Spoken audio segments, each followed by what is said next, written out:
बच्चों आज का हमारा वीडियो का टॉपिक है डीएनए फिंगरप्रिंटिंग। क्या है डीएनए फिंगरप्रिंटिंग? ठीक है ना। ओके, तो एक टेक्निक है। क्या है? एक टेक्निक है जो कि क्या करते हैं, किसी भी केस को सॉल्व करने के लिए यूज़ में ली जाती है। इसकी सहायता से हम लोग क्या कर सकते हैं कि कोई भी डीएनए है या बहुत ज़्यादा छोटा मात्रा में स्मॉल सेगमेंट ऑफ डीएनए, उसको क्या कर सकते हैं हम, उसके कंपेरेटिव स्टडी कर सकते हैं किसी अदर डीएनए के साथ में। ठीक है ना। तो इसको देखते हैं, इस पूरी की पूरी टेक्निक को देखते हैं। तो इस टेक्निक के लिए है 1984 में एक साइंटिस्ट थे, doctor Alec Jeffrey.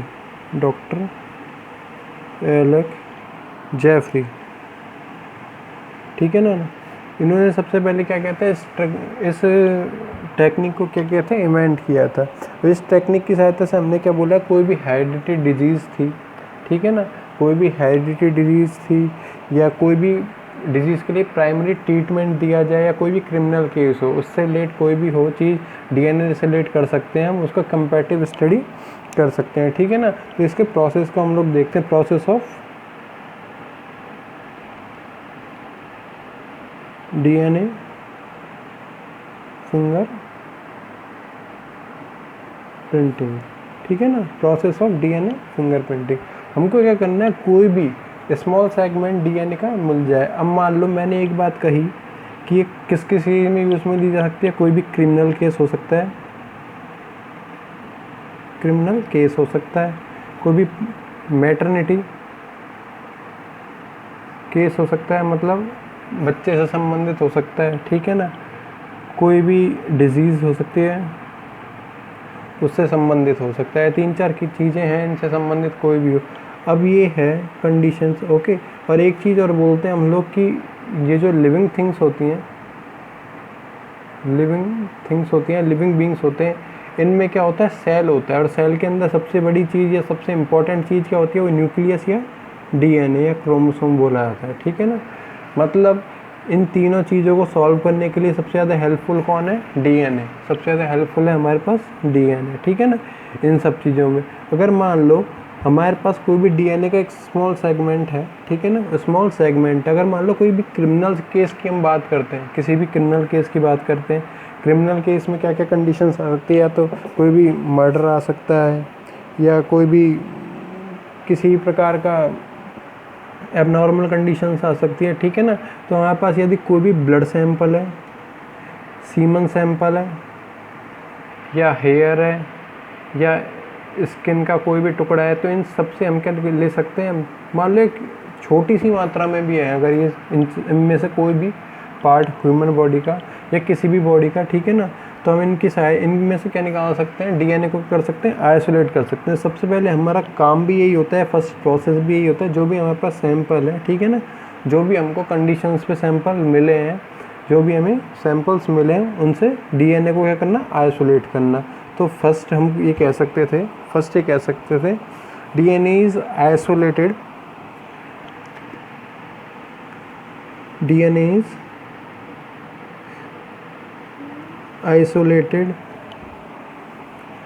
from high centrifuge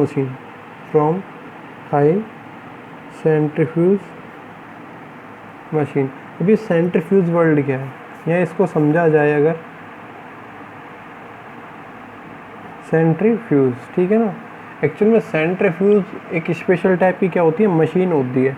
ठीक है ना। हम लोग देखते आए, केमिस्ट्री में भी आप लोग पढ़ते आए हो, ठीक है ना, कि हर चीज़ का क्या होता है, कोई ना कोई मॉलिक्यूलर वेट होता है। केमिस्ट्री में भी आप लोगों ने पढ़ा है, कोई भी एटम होता है तो उसका क्या होता है, मॉलिक्यूलर वेट होता है। किसी भी एटम का वेट, किसी भी दो डिफरेंट टाइप के एटम का मॉलिक्यूलर वेट भी क्या होता है, डिफरेंट होता है। ठीक है ना। जैसे हम लोग हाइड्रोजन की बात करते हैं, ऑक्सीजन की बात करते हैं, किसी की बात कर सकते हैं, तो इन दोनों मेटल का या इन दोनों एलिमेंट्स का, ठीक है ना, इन दोनों एलिमेंट्स का क्या होगा, मॉलिक्यूलर वेट क्या होगा, अलग अलग होगा। तो इसी प्रकार से जो डीएनए होता है, डीएनए का जो सेगमेंट्स होते हैं, इनके मॉलिक्यूलर वेट्स क्या होते हैं, अलग अलग होते हैं। इनके मॉलिक्यूलर वेट्स क्या होते हैं, अलग अलग होते हैं।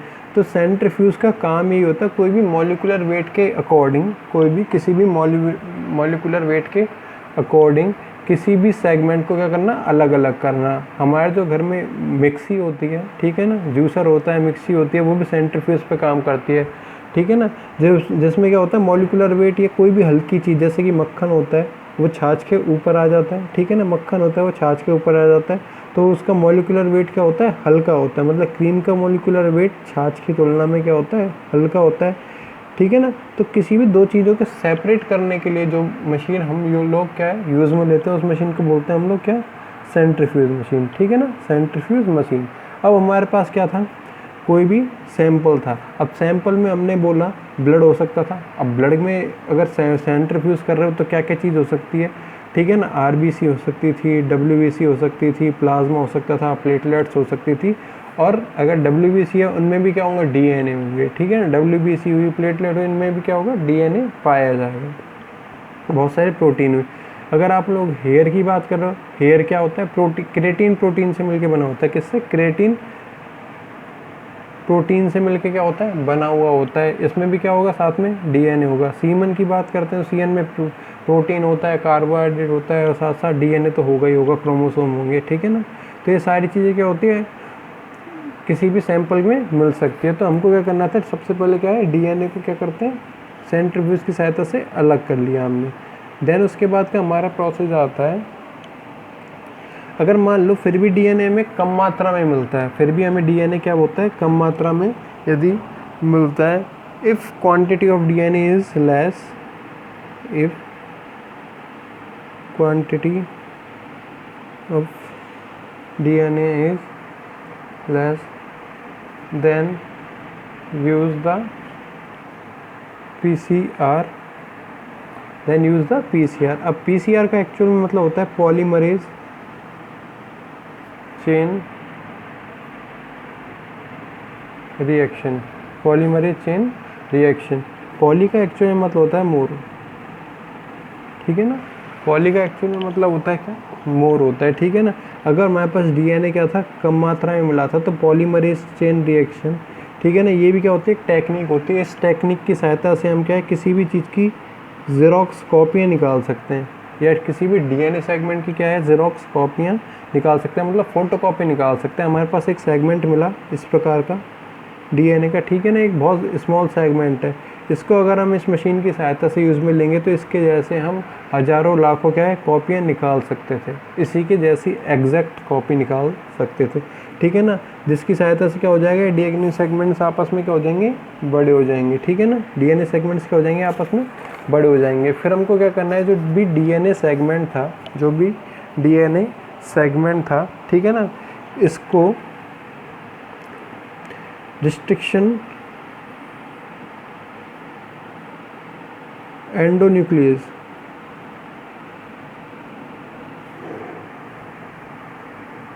एंजाइम यूज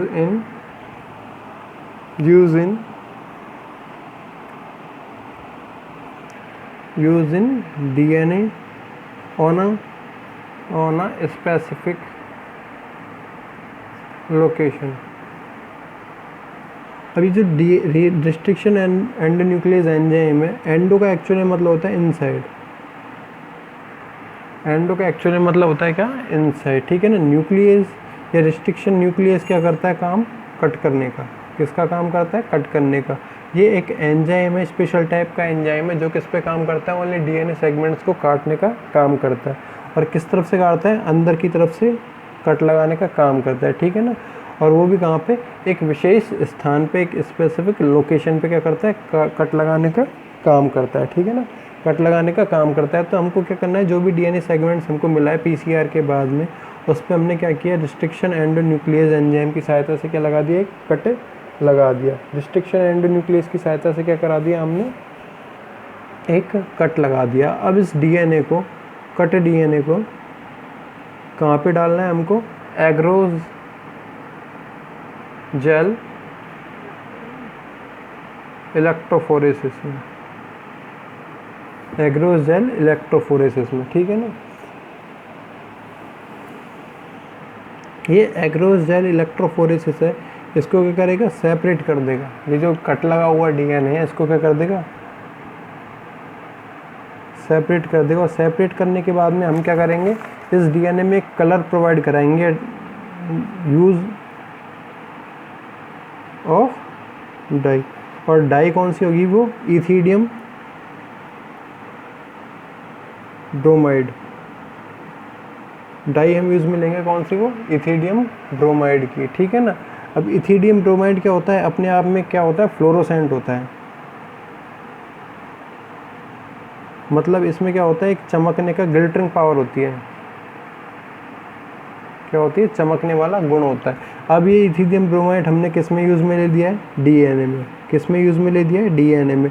तो डीएनए भी क्या होगा, किसी भी, मान लो इसको, इस पर अगर अल्ट्रावायलेट रेज डाली जाएंगी इस डीएनए पर, तो ये डीएनए क्या करेगा, चमकेगा, ठीक है ना। डीएनए क्या होगा, चमकेगा। लेकिन चमकने से पहले हमको एक प्रोसेस करना पड़ेगा। जो भी double standard DNA, DS double standard DNA changes into, यहाँ हमने बनाया डबल स्टैंडर्ड, इसको हमने काट लिया एंडोन्यूक्लियस की सहायता से। एंडोन्यूक्लियस की सहायता से काटने के बाद हमने इसको एग्रोजेल इलेक्ट्रोफोरेसिस था उसमें सेपरेट कर दिया। इलेक्ट्रोफोरेसिस का काम था इसको सेपरेट करने का, इलेक्ट्रोफोरेसिस का काम था इसको सेपरेट करने का। उसके बाद में हमने इथिडियम डाइब्रोमाइड, ठीक है ना, डाई ब्रोमाइड से क्या हो दिया, क्या कर दिया, इसको कलर प्रोवाइड करा दिया। और कलर भी क्या होगा, फ्लोरोसेंट कलर होगा। मतलब इस पर अगर यूवी रेज डाली जाएंगी तो क्या हो जाएगा, चमकेगा।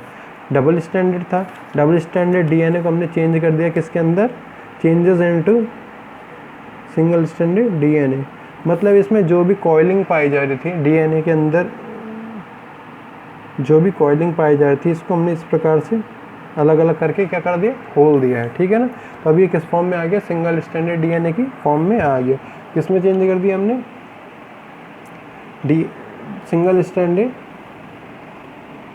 डीएनए में क्या कर दिया हमने, इसको चेंज कर दिया है, ठीक है ना। सिंगल स्टैंडर्ड डीएनए में चेंज करने के बाद में हमने इसको सिंगल स्टैंडर्ड डीएनए में चेंज करने के बाद में हमने इसको क्या है, transfer to nitrocellulose, transfer to nitrocellulose, ठीक है ना। नाइट्रोसेलुलोज में क्या करते हैं, इसको ट्रांसफ़र कर दिया है। और ये ट्रांसफ़र कहलाता है कि टेक्निक आती है सदर्न ब्लॉटिंग, क्योंकि इसको सबसे पहले इस टेक्निक को खोजा था किसने, सदर्न नाम के एक साइंटिस्ट ने। नाइट्रोसेलुलोज में किसी भी डीएनए सेगमेंट को डालना, ठीक है ना, नाइट्रोसेलुलोज के सॉल्यूशन में किसी भी डीएनए सेगमेंट को डालना, ठीक है ना। इसी को बोला है हमने क्या, सदर्न ब्लॉटिंग। तो हमारे पास जो सिंगल स्टैंडर्ड डीएनए था, ठीक है ना, इसको हमने किस में डाल दिया है, नाइट्रोसेलुलोज को सॉल्यूशन में डाल दिया। अब नाइट्रोसेलुलोज के सॉल्यूशन में डालने के बाद में अब ये जो नाइट्रोसेलुलोज से रिएक्शन करेगा कौन, इथिडियम ब्रोमाइड। कौन करेगा रिएक्शन, इथिडियम ब्रोमाइड। अब इथिडियम ब्रोमाइड रिएक्शन करने के बाद क्या करेगा, इसमें रेडियो एक्टिव सेगमेंट जो भी होंगे, radio active segments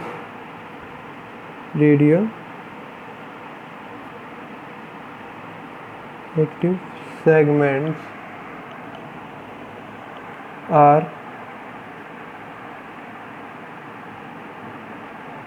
filtered on X-ray